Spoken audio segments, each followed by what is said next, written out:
I have a dream. So I say to you today, my friends. So even though we face the difficulties of today and tomorrow, I still have a dream.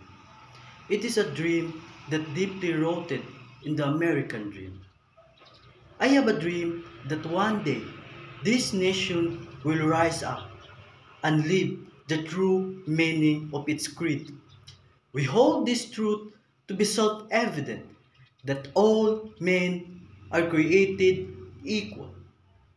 I have a dream that one day, on the red hills of Georgia, the son of former slave and the son of former slave's owner will be able to sit down together in the table of brotherhood. I have a dream that one day, even in the states of Mississippi, the state sweltering with the heat of injustice, sweltering with the heat of oppression, will be transformed into an oasis of freedom and justice.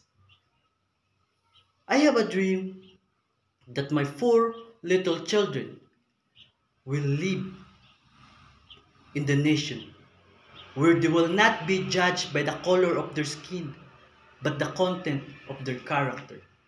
I have a dream.